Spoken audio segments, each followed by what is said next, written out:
Bismillahirrahmanirrahim. Assalamualaikum warahmatullahi wabarakatuh. Ahmaduhu wa nusalli ala rasul karim. Yang saya hormati bicara Dr. Ghazali. Saya hormati Kepala Dinas Kesehatan Kota Kendari,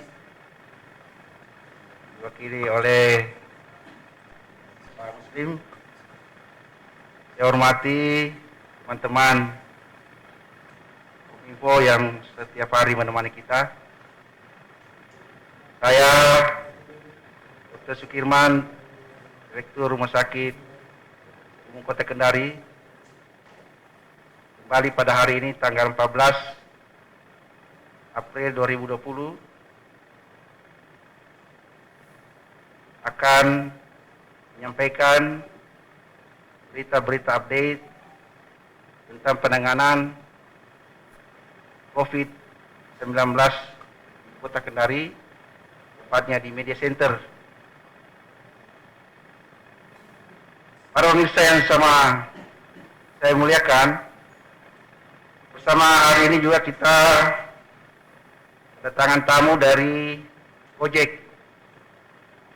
Ada beberapa hal yang ingin disampaikan dari Gojek terkait dengan kerjasama Gojek dengan Pemda. Pada kesempatan ini, saya persilakan dengan hormat.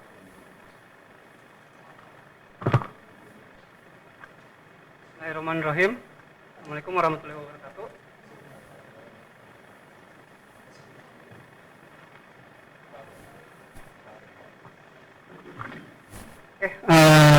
Saya Randil Hamzah, kebetulan untuk SPV Gojek Kendari. Untuk kasus COVID-19 ini, apa kerjasama Gojek sama Pemda? Yang untuk kerjasamanya kita dalam bentuk pelayanan, yaitu GoSend, bisa dibilang dengan portal GoSend. Jadi untuk pelayanan daring, untuk teman-teman customer atau pelanggan di sini tidak usah lagi datang ke pasar, tinggal download aplikasi Gojek, dan di situ teman-teman bisa beli melalui aplikasi belanja melalui aplikasi Gojek. Nah, kita di sini kerjasama dengan PD Pasar, jadi nanti dari PD Pasar itu bisa bisa komunikasi sama teman-teman customer. Dalam artian di sini teman-teman pelanggan. Nah, setelah komunikasi ke teman-teman pelanggan, jadi dari PD Pasar ini akan komunikasi langsung ke pasar. Dan dari tiap-tiap pasar, di sini ada 4 pasar. Dari tiap-tiap pasar itu nanti akan memberikan nomor mereka ke admin PD Pasar. Jadi teman-teman PD Pasar mengarahkan, ini akan belanja, misalnya mau belanja sayur-sayuran. Jadi setelah belanja sayur-sayuran, admin nanti akan membelikan barang tersebut dan diantarkan oleh driver kami. Nah, akan diantarkan oleh driver kami, seperti itu. Jadi untuk pelayanannya, untuk biayanya juga hampir sama dengan pelayanan GoSend seperti biasanya. Seperti itu.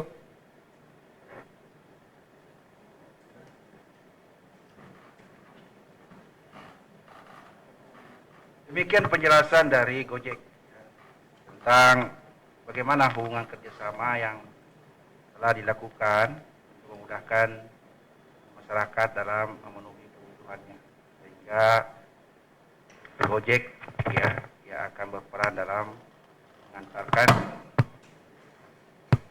mengantarkan kebutuhan masyarakat yang akan dibelinya di pasar misalnya. Kembali juga saya ingin sampaikan bahwa tak bosan-bosannya kita sampaikan pesan pemerintah, pesan Bapak Wali Kota, bagaimana kita mencegah jauh lebih baik daripada mengobati. Pencegahan yang sering kita dengar, bahwa untuk pencegahan daripada penyakit virus COVID-19 ini, ya, henti-hentinya kita menyampaikan cara pencegahan yang paling efektif, mudah dan murah, yaitu dengan cara senantiasa mencuci tangan, jaga jarak apabila kita berhubungan dengan seseorang minimal 1,5 meter, kemudian menjauhi keramaian, kemudian yang paling penting lagi kalau tidak ada kepentingan yang sangat mendesak, ada bagusnya kita stay di rumah atau tinggal di rumah.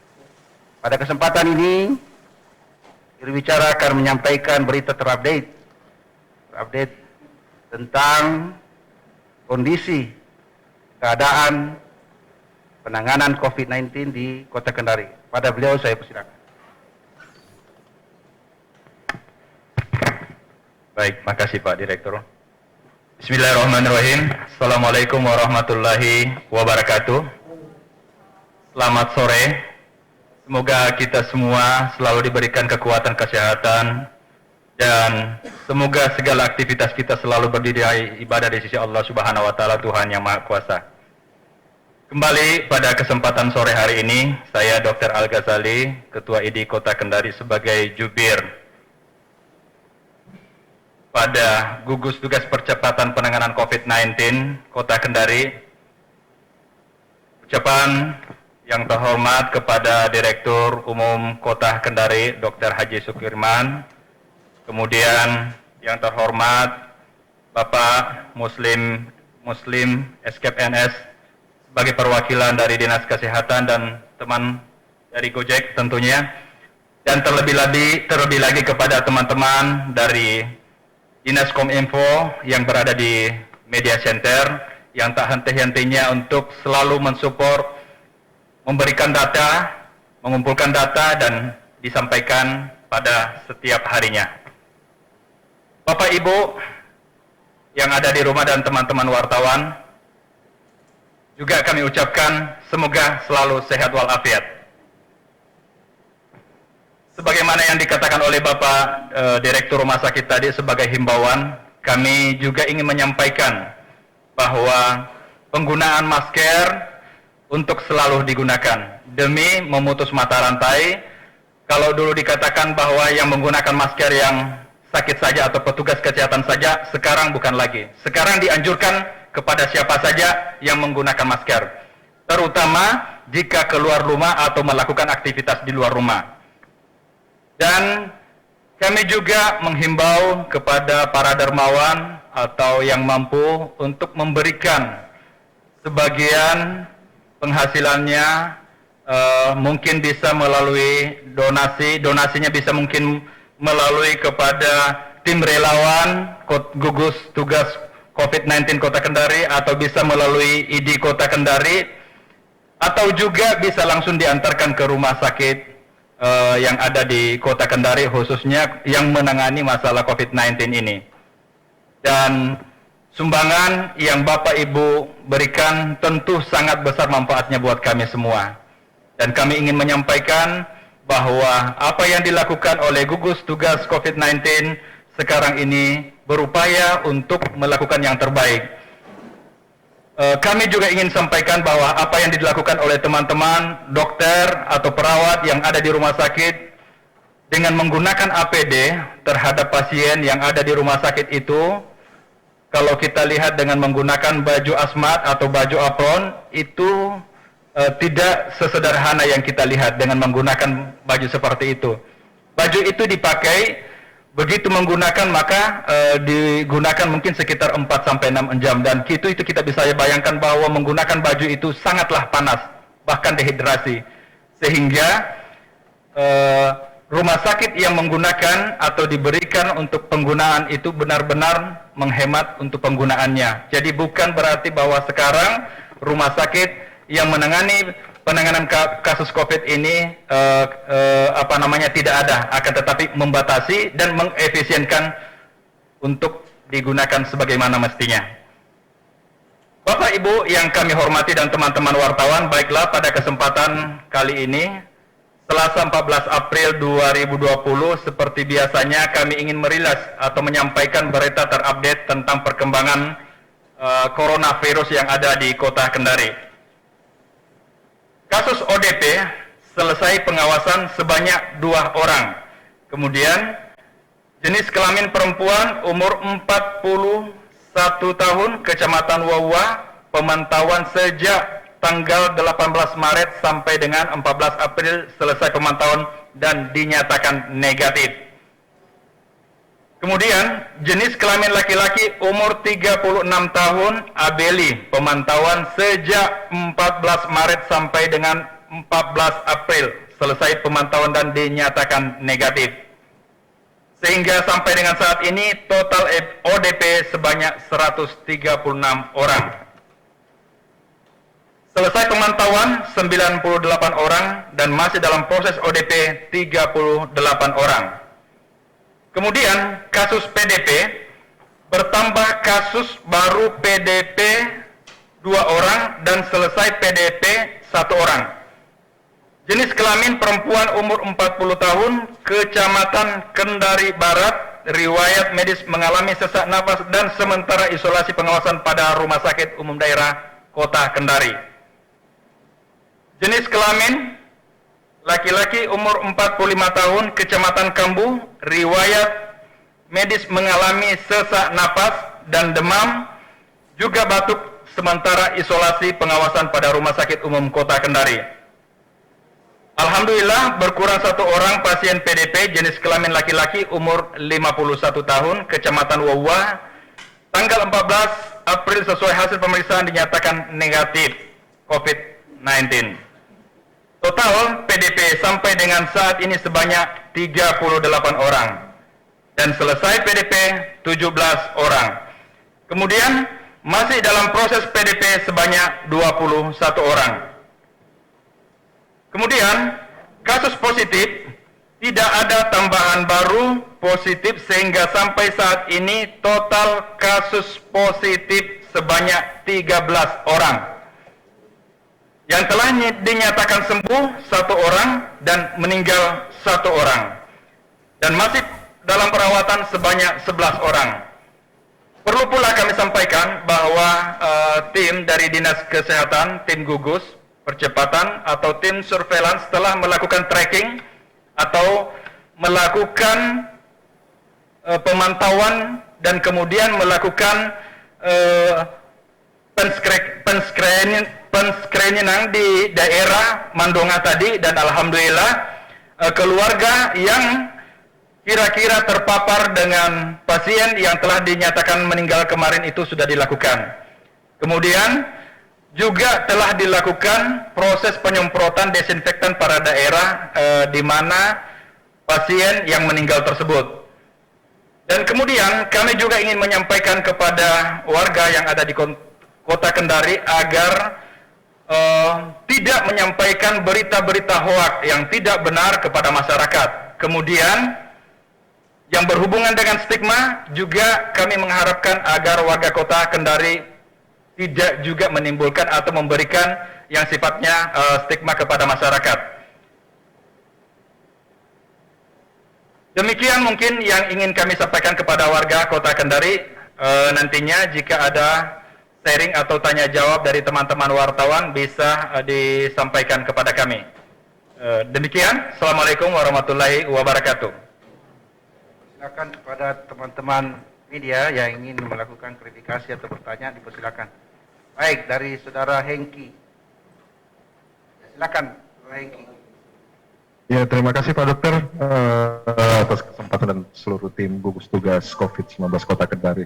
Saya ingin mohon dijelaskan kembali Pak soal informasi yang beredar semalam tentang adanya pasien yang dalam isolasi mandiri di Rumah Sakit Kota Kendari itu yang tidak mendapatkan pelayanan sama sekali. Mungkin ada beberapa teman-teman yang belum jelas tentang penyampaian yang Pak Kepala Rumah. Baik. Terus tadi saya juga dapat WA Pak dari salah seorang wartawan yang sudah sempat bisa masuk ya terkait dengan penanganan yang meninggal dunia di Kelurahan Mandonga yang sudah dilakukan tadi Pak. Jadi ini ada dari RT-nya, mudah-mudahan sudah ketemu dengan RT-nya bahwa penanganan perlu dilakukan terhadap lingkungan sekitar kompleks warga yang kena dampak kemarin itu pasien yang meninggal dunia itu yang di SMA Oikumene Pak. Jadi minta ditindaklanjuti, terus mudah-mudahan tadi sudah sempat ketemu sama RT-nya Pak. Jadi itu saja tadi. Jadi saya tidak usah ulang lagi. Mungkin Pak gugus tugas sudah turun lapangan tadi. Saya hanya menyampaikan saja WA yang baru masuk ke saya Pak. Terima kasih Pak. Baik Pak. Jadi saudara ya. Dari saudara Hengki, saya ingin jelaskan beberapa hal terkait dengan viralnya berita bahwa pasien yang positif yang dirawat atau yang diisolasi di RSUD Kota Kendari sebenarnya terjadi miskomunikasi. Dari hari pertama waktu dirawat, saya turut ada pada waktu itu bersama dari Dinas Kesehatan ke kota. Jadi sewaktu mereka masuk, kita lakukan pemeriksaan lengkap, pemeriksaan laboratorium, pemeriksaan pemeriksaan EKG jantung dan lain sebagainya. Itu dokternya menyimpulkan bahwa pasien yang positif ini tidak mempunyai penyakit yang signifikan atau dinyatakan pasien tidak ada gejala. Semua dalam batas normal. Kalau demikian, menurut protap penanganan COVID, seharusnya pasien yang positif dengan gejala ringan atau tidak bergejala, protapnya itu seharusnya diisolasi di rumah. Tapi beberapa pertimbangan sehingga saya diperintah sama Bapak Wali Kota untuk menjemput atau mengedukasi pasien tersebut supaya diisolasi di rumah sakit dengan pertimbangan antara lain bahwa kalau di rumah kita punya kultur orang Sulawesi ini, kalau ada tamu kan tidak mungkin kita menolak. Ya. Nah, kalau misalnya demikian, berarti kan kemungkinan untuk kontak dengan keluarga yang lain itu besar kemungkinan, sehingga bisa menyebabkan menyebarnya ke keluarga atau kepada tamu yang datang di rumah. Alasan kedua, bahwa tidak ada yang bisa menjamin keluarga ini tidak akan meninggalkan rumah apabila ada kebutuhan yang mendesak, misalnya perlu makan. Tentu kemungkinan besar akan kontak dengan orang lain. Nah, perlu saya jelaskan bahwa klaster ini keluarganya sudah banyak yang terinfeksi dari keluarga sendiri. Atas pertimbangan-pertimbangan itulah saya diperintahkan oleh Bapak Wali Kota untuk mengisolasi di rumah sakit. Jadi, waktu di rumah sakit, memang kita sudah jelaskan bahwa ini isolasi mandiri. Hanya miskomunikasinya bahwa pasien ini bukan untuk dirawat. Karena memang tidak ada yang perlu dirawat. Pasiennya dalam batas normal semuanya. Baik, keadaannya baik. Namun, karena merasa dirawat di rumah sakit, dia ingin diperlakukan, mereka ini diperlakukan seperti bagaimana pasien dirawat. Intensi 3 kali, 1 hari, atau, tapi setiap hari juga perlu informasi yang saya dengar dari dokter saya, yang menangani pasien tersebut, setiap hari dikunjungi, minimal dia diukur suhunya, dilihat keadaan umumnya. Tapi tidak dilakukan perawatan sebagaimana pasien-pasien yang dirawat yang biasa. Itulah terjadi miskomunikasinya. Kenapa tidak diperhatikan sebagaimana pasien-pasien yang dirawat di rumah sakit? Ya, itu terjadi miskomunikasi. Namun alhamdulillah setelah kami komunikasi dengan keluarga mereka, ya, mereka bisa pahami dan kami juga bisa mengerti kenapa bisa terjadi informasi yang begitu di masyarakat yang viral, bahwa mereka mungkin karena tekanan yang begitu tinggi sehingga merasa perlu ditensi setiap saat, mungkin begitu barangkali, sehingga dia perlu diawasi setiap saat untuk ditensi. Padahal Kita tahu bersama bahwa penyakit hipertensi itu bukan penyakit akut. Tidak ada orang yang ini hari normal, besok langsung dia hipertensi. Ya. Itu penyakit kronis kalau penyakit metabolik kayak hipertensi begitu.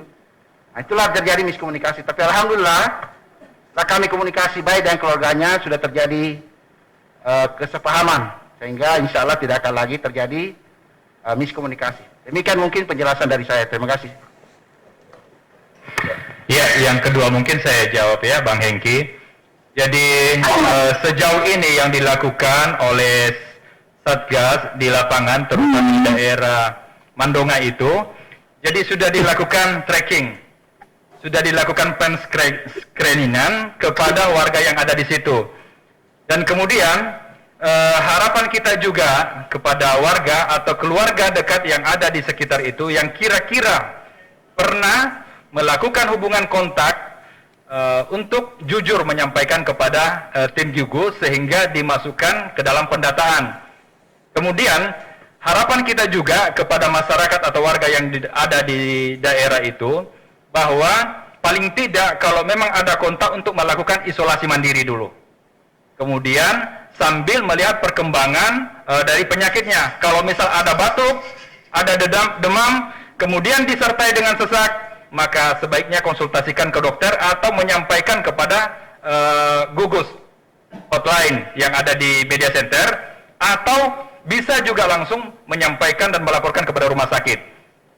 Perlu juga kami sampaikan bahwa sebagai upaya untuk mencegah penularan ini, tim gugus sudah melakukan penyemprotan desinfektan untuk area itu.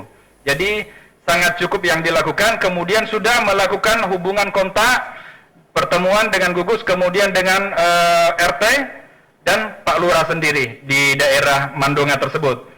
Jadi kami sampaikan kembali bahwa kepada keluarga, kerabat yang kira-kira pernah kontak dengan pasien yang meninggal untuk jujur menyampaikan kepada tim gugus bahwa pernah kontak. Itu demi memutus mata rantai penularan. Ya, mungkin seperti itu ya, Bang Hengki, Pak Hengki. Terima kasih. Pak Lurah, Pak Wali. Terima kasih. Baik, persilakan. Atau Raidi. Ya, dari RRI. RRI. Ya, silakan. Ya. Oke, ini perlu penguatan juga kali kepada seluruh masyarakat supaya tidak ada informasi yang simpang siur sampai-sampai merasa khawatir dengan banyaknya beredar informasi melalui media sosial. Khususnya kepada lurah, RT dan RW, memberikan penguatan kepada masyarakat bahwa informasi itu hanya satu pintu, jangan terlalu banyak mengkonsumsi informasi di media sosial, tetapi informasi itu melalui berita dari media serta informasi yang langsung dari pemerintah Kota Kendari melalui Wali Kota Kendari. Itu saja, terima kasih Pak Wak. Terima kasih Pak atas segala masukannya. Yang lain mungkin masih ada?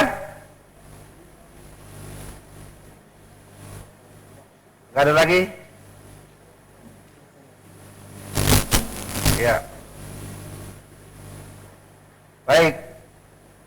Kalau tidak ada lagi, ya, demikianlah mungkin berita update hari ini. Mudah-mudahan dapat memberikan masukan yang bagus kepada masyarakat. Khususnya tadi Bapak Ato sudah menyampaikan bahwa kalau mendengar informasi, tolong jangan langsung diterima bulat-bulat atau di cross check baik-baik, ya, di cross check baik-baik. Terimalah informasi yang benar dari aslinya, bukan berita yang berseliweran di sosial media yang tidak bisa kita pertanggungjawabkan sehingga bisa membuat keresahan pada masyarakat.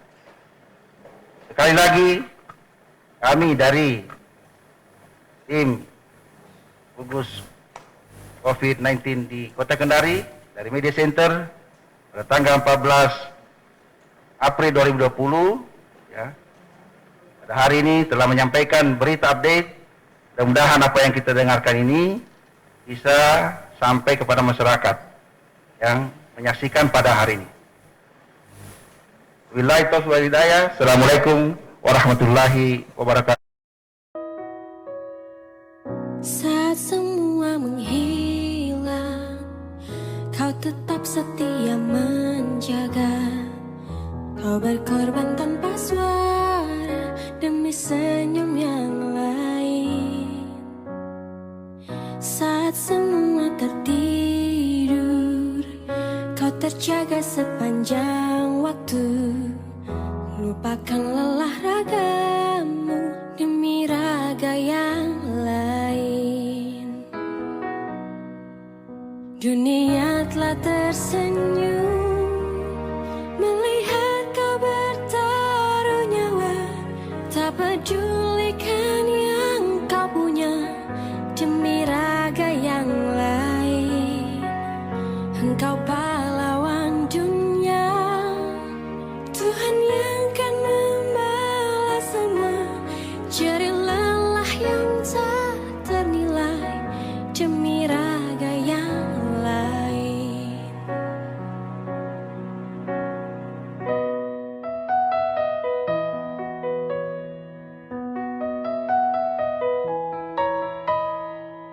Walau hampir tiada sudut untukmu menghela nafasmu, teriring doa untukmu, suara ini untukmu. Dunia telah tersenyum